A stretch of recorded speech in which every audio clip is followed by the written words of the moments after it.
வணக்கம். நம்ம சேனலுக்கு தொடர்ந்து ஆதரவளித்துக் கொண்டிருக்கும் நல்ல உள்ளங்களுக்கு நன்றி. தொடர்ச்சியாக ஆதரவு கொடுங்க. அதாவது தேனி மாவட்ட டிவிகே செயலாளர் தலைமறைவு தேடிக்கொண்டிருக்கிறார்கள்.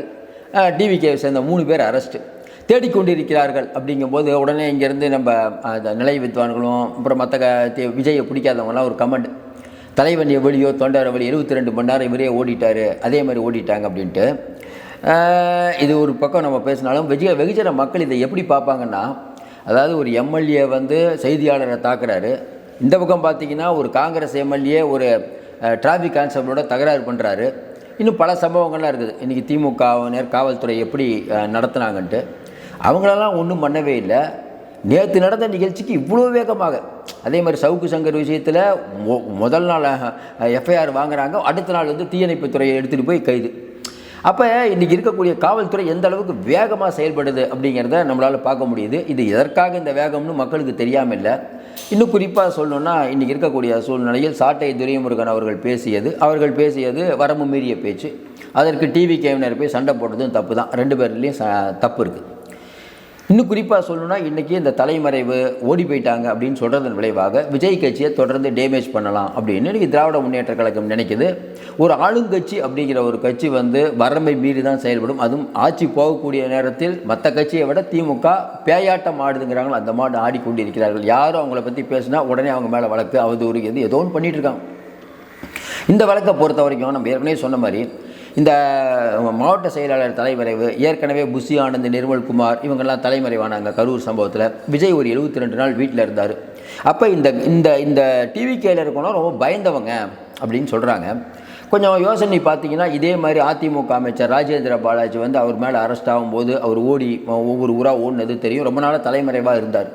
அப்போ அதிமுகவில் ஒரு முன்னாள் அமைச்சர் ஓடினா அது வீரமான நடவடிக்கை. இந்த பக்கம் திமுகவில் எவ்வளோ பேர் ஓடி இருக்காங்கிறது நமக்கு தெரியும். நம்ம கலைஞர் அவர்கள் அரெஸ்ட் ஆகும்போது ஸ்டாலின் ஸ்பாட்லேயே இல்லை, இருந்தாரா ஸ்பாட்டில்? அவர் எங்கே பெங்களூர் போயிட்டு இருந்தார். இன்னும் பல தகவல்கள் நம்மளால் சொல்ல முடியும். அப்போ இவர்களெல்லாம் வீரர்கள், இவர்கள் கோழையர்கள். நமக்கு ஒன்றும் புரியல. தலைவராக இருக்கக்கூடிய நீங்களே, குறிப்பாக ஜெயலலிதா அம்மா சட்டசபையிலே, நானே இப்போ சட்டசபையில் அன்றைக்கி இருந்தேன். சட்டசபையில் என்ன சொன்னாங்க, யாருப்பா தளபதிங்கிறாங்களே, உங்கள் தளபதி எங்கப்பா கேட்டாங்களா இல்லையா? ஸ்டாலின் ஓரமாக ஒதுங்கி நின்றதை பார்த்து இதெல்லாம் அதே மாதிரி சட்டசபையில் சட்டையை கிழிச்சிட்டு வெளியில் வந்தது வீரமான நடவடிக்கையா? யாரை சொல்கிறது? ஏங்க இப்போ தான் வளர்ந்து வராங்க, 2 வருஷமாவது குழந்த அந்த கட்சி. அந்த கட்சியில் இருக்கக்கூடிய கொள்கையை பாருங்கள். அவர்களை அரசியல் ரீதியாக விமர்சிங்க. அதை விட்டுட்டு ஒரு மாவட்ட செயலாளர், ஆமாங்க, மாவட்ட செயலாளரை நீங்கள் வழக்கு போட்டு ஜாமீனில் வர முடியாத வழக்கு போட்டு உள்ளேயே வைக்கணும், எலெக்ஷன் வரைக்கும் வெளியில் விடக்கூடாதுன்னு கூட நினைப்பீங்க. அவங்க முன்ஜாமீன் வாங்கிட்டு வரலாம்னு நினைப்பாங்க. முன்ஜாமீன் வாங்குறது எல்லாம் யாருமே பண்ணுறது இல்லையா? இது ஒரு பெரிய விஷயமாக பேசுகிறாங்க. மறுபடியும் நம்ம சொல்கிறோம், இந்த விஷயத்தை பொறுத்த வரைக்கும் நாம் தமிழர் மீது நடவடிக்கை இல்லை, ஆனால் டிவிகே மேல் நடவடிக்கை இருக்குது. இன்னும் பல சம்பவங்களை நம்ம இது மாதிரி சொல்ல முடியும். இதே மாதிரி ஊராட்சி மன்ற தலைவர், திமுக ஊராட்சி மன்ற தலைவர் ஒரு பெண்ணை பாலியல் பலாத்காரம் பண்ணி வீடியோ எடுத்து வைக்கிறாரு. பல தடவை சொல்லி கூட அவர் மேலே கம்ப்ளைண்ட்டே போடல. கடைசியாக பல பேர் எடப்பாடி பழனிசாமி வரைக்கும் அறிக்கை விட்டு தான் போடுறீங்க. கிட்னி திருட்டு நடக்குது, அந்த எம்எல்ஏ மேலே இது மாதிரி வழக்கு இல்லை. அந்த மருத்துவமனையை முழுக்க சீல் வைக்கல, அந்த ஒரே ஒரு டிபார்ட்மெண்ட்டை சீல் வைக்கிறீங்க. இது என்ன ஒரு நியாயமான நடவடிக்கை? காவல்துறையை பற்றி பேச ஆரம்பிக்கலாம். பொறுப்பு டிஜிபி எதுக்கு போட்டிங்க? ஒரு சீருடையில் இருக்கக்கூடிய டிஎஸ்பி சுந்தரேசன் அவர்கள் மதுவிலக்கு நம்ம தடுக்க போனால் ஐஜி வரைக்கும் கூப்பிட்டு மிரட்டுறாங்க அப்படின்னு சொல்லி அவருக்கு நீங்கள் பணி நியமனம் கொடுக்காம கோர்ட்டுக்கு போய் கோர்ட்டு உடனே அவருக்கு வேலை கொடுங்கன்னு சொல்லி வேலை கொடுக்க வச்ச நிலைமைக்கு பார்த்து வந்துச்சிங்களா இல்லையா? இப்போ காவல்துறை எங்கேயே போய் கொண்டு இருக்கிறது? அஜித்குமார் வழக்கில் நிகிதா பொய்யான கம்ப்ளைண்ட் கொடுத்து வழக்கு போட்டிங்களா? அந்த நிகிதா அவர்களை ஏன் இன்னும் அரெஸ்ட் பண்ணல? அந்த நிகிதாவுக்காக வெள்ளை மாளிகையில் உள்ள ஒரு அதிகாரி ஃபோன் பண்ணார். அந்த அதிகாரி யார்? அந்த அதிகாரியை காப்பாற்ற துடிப்பது யார்? கேட்கணுமா கேள்வி? நிறையா கேள்வி கேட்கலாமா? பேசிக்கிட்டே இருக்கலாம். இந்த விஷயத்தை பற்றி நம்ம பேச ஆரம்பித்தோம்னா, ஞானசேகரன் விஷயமாகட்டும் பல விஷயங்களை சொல்லலாம். சட்டம் ஒழுங்கு இங்கே எங்கே இருக்கிறது? சட்டம் ஒழுங்கு தமிழ்நாட்டில் இருக்குதா? இன்றைக்கி தமிழகம் ஒரு பாதுகாப்பான நகரம் சொல்லிட்டு இருந்த நேரத்தில் இந்த இடத்துல சட்டம் ஒழுங்கு எங்கே இருக்கிறது? இதெல்லாம் கவனிக்க வேண்டிய காவல்துறை இதெல்லாம் விட்டுட்டு ஒரு யூடியூபர் மேலேயும் இந்த டிவிகேவில் யாராவது மாட்டினாங்கன்னா அவங்க மேலேயும் பாய்கிறீங்களே, இது எந்த விதத்தில் ஜனநாயகம்? இதெல்லாம் பார்த்துட்டு டிவிகே ஒரு பயந்த கட்சின்னு மக்கள் ஓட்டு போட மாட்டாங்க நீ நினைக்கிறீங்க? மக்கள் பார்த்துட்ருக்காங்க. இப்போ நீங்கள் நான் பேசுகிறதே நீங்கள் சொல்லுங்க. அதாவது விஜய் கூட்டத்துக்கு பல இடங்களில் அனுமதி மறுப்பு, 5000 பேர் தான் வர வேண்டும். நம்ம பார்த்துட்ருக்க மக்களுக்கு ஒன்றும் புரியல. என்னங்க ஸ்டாலினுக்கு அனுமதி தராங்க, எடப்பாடி பழனிசாமி எதுக்கு இவருக்கு மட்டும் இவ்வளோ கட்டுப்பாடுகள்? அதுதான் வழிகாட்டு நெறிமுறைகள் வகுத்துட்டிங்கல்ல. அப்போ வழிகாட்டு நெறிமுறைகளை வகுக்கும் போதே நம்ம சொன்னோம் இல்லைங்க, விஜய்க்கு அநீதி இழைக்கப்படுது, அவரை கேட்காம நிறையா நடவடிக்கைகள் எடுக்கிறாங்க. இப்போ அவர் கோர்ட்டுக்கு போயிருக்கார். இந்த கோர்ட்டில் எப்போ உத்தரவு வருமோ தெரியல. இதுக்கு நடுவில் பார்த்தீங்கன்னா 1.5 கோடி ரூபா வருமான வரியை ஏமாற்றிட்டார் அப்படின்னு சொல்கிறீங்க. வருமான வரி ஏமாத்துறது ஓகே, அதுக்கு ஃபைன் போட்டது ஓகே. ஆனால் அதே நீதிமன்றம் ட்ரிபியூனலுக்கு போகலான்னு அவருக்கு ஒரு ரிலீஃப் கொடுத்துருக்காங்களே இல்லையா? அப்படி பார்த்தா துரைமுருகன்லேருந்து பொன்முடியிலேருந்து என்ன வழக்கு? பொன்முடி அவங்க அங்கே இந்த இதில் நம்ம பேர் சைதாப்பேட்டையில் ஒரு இடத்த வளைச்சி போட்டதாக வழக்கு. அதே மாதிரி மாசு அவங்க மாமியாருக்காக ஒரு வளைச்சி போட்டதாக வழக்கு. அரசாங்க இடத்த வளைச்சி போடுறீங்க. நீங்கள் கேட்டால் ஜெயலலிதா டான்சி நிலத்தை வாங்கி அரசு நிலத்தை வாங்கி ஏமாற்றிட்டாங்க நீங்கள் சொல்கிறீங்க. நீங்கள் பண்ணுற வேலை என்ன? துரைமுருகன் மேலே இந்த கேஸ் இல்லாத எந்த அமைச்சராவது இருக்காங்களா? அப்போ நீங்கள்லாம் யார்? இப்போ விஜய் வருமான வரி ஏய்ப்பு, நீங்கள்லாம் யார்? சொத்து குவிப்பு வழக்கு, டெண்டர் வழக்கு, கிரிமினல் வழக்கு, பல வழக்குகள் உங்கள் மேலே இருக்குதே.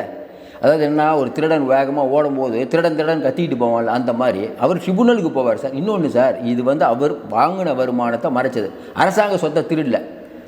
நீங்கள் சொல்கிற மாதிரி இது தவறு தான், அதில் மாற்று கருத்தில். ஆனால் நீங்கள் பண்ண தவறு அதை விட்டுட்டு இது விரும்பல. இதெல்லாம் மக்கள்கிட்ட எடுபடுமா?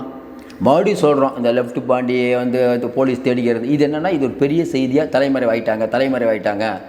விஜய் நிர்வாகிகள் ஏதோ ஒரு பிரச்சனைலாம் இல்லை தெரிச்சு ஓடிடுவாங்க. இவங்கெல்லாம் எலெக்ஷன் வேலை எப்போ சார் பார்க்க போகிறாங்க? கடைசி நேரத்தில் பாருங்கள் சார், ஒருத்தர் இருக்க மாட்டாங்க. வேட்புமனு தாக்கல் பண்ணதுக்கப்புறம் பிஜேபியில் அவங்களை விலைக்கு வாங்கிடும், திமுக விலைக்கு வாங்கிடும். இவங்க நம்பகம் இல்லாத ஆட்கள். இந்த ஆட்களை வச்சு விஜய் முதலமைச்சர் ஆகணும்னு நினைக்கிறாரு அப்படின்னு சொல்லிட்டு கமெண்ட் போட வேணால் உதவும். வெகுஜன மக்கள் பார்த்து கொண்டு இருக்கிறார். நம்ம ஏற்கனவே சொன்ன மாதிரி இன்றைக்கி நாட்டில் இருக்கக்கூடிய நிலைமை என்ன? இன்றைக்கி காவல்துறை எந்த அளவுக்கு செயல்படுதுன்னு மக்கள் பார்க்காமலாம் இருக்காங்க. ஒவ்வொரு விஷயத்தையும் நம்மளால் பேச முடியும். காவல்துறையில் இருக்கக்கூடியவர்களை, சீருடையில் இருக்கக்கூடியவர்களை காவல்துறையை பற்றி எந்த அளவுக்கு பேசுகிறார்கள்? நம்ம ஏற்கனவே சொன்னோம், தீயணைப்பு துறையில் ஐஜியாக இருக்கக்கூடிய அர்ச்சனா நாயக் அவங்க என் உயிருக்கு பாதுகாப்பு இல்லை அப்படின்னு சொன்னாங்களா? ஐபிஎஸ் அதிகாரியே சொல்கிறாங்க. அப்போ ஐபிஎஸ் அதிகாரிகளுக்கு பாதுகாப்பு இல்லைன்னா நீ எங்கேயே போய் கொண்டு இருக்கிறது தமிழகம்? கேட்டால் காவல்துறையினர் எல்லாத்தையும் மரியாதையாக நடத்தும். லாக்அப் டெத்து நீங்கள் வந்ததுக்கப்புறம் எவ்வளோ நடந்திருக்கு? கேட்டால் சாரிம்மான்னு ஒரே ஒரு வார்த்தையில் சொல்லி முடிக்கிறீங்க. நல்லா யோசனை பாருங்கள். இதெல்லாம் சமூக நீதிக்கான அரசா? யாருக்கான அரசு? திருமாவளவன் உங்கள் கூட்டணி கட்சிக்காரரே உங்களை திட்டுறாங்க, காவல்துறையினர் சரியில்லைன்னு சொல்கிறாங்களா இல்லையா?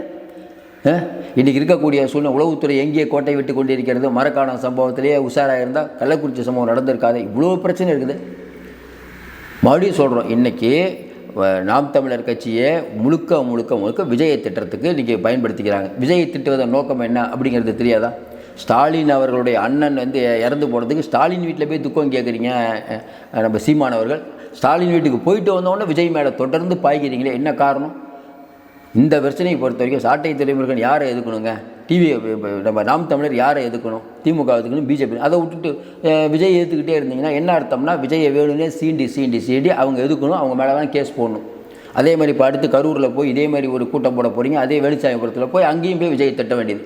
அப்போ நீங்கள் யாரோட போட்டி போடுறீங்க? திமுகவுடைய, விஜயோடைய? நமக்கு ஒன்றும் புரியல. விஜய் தான் ரொம்ப தெளிவாக சொல்லிட்டாரப்பா, 28% உள்ள உங்களோடலாம் எனக்கு போட்டி இல்லை, நான் நேராக ஆட்சியில் இருக்கவங்களோட தான் போட்டிங்கிறாங்க. ஆனாலும் பொம்படியாக இழுத்து கொண்டு இருப்பது என்னென்னா, வாங்கின காசுக்கு கூவுறாங்கன்னு தான் மக்கள் நினைக்கிறாங்க. இது நாம் தமிழருக்கு நல்லதல்ல.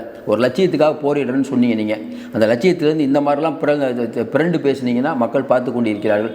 இன்னொன்று சொல்கிறோம், விஜய் செய்கிறது எல்லாம் சரி நான் சொல்லலை. விஜய் இன்னும் அரசியல் இன்னும் பண்ணணும்.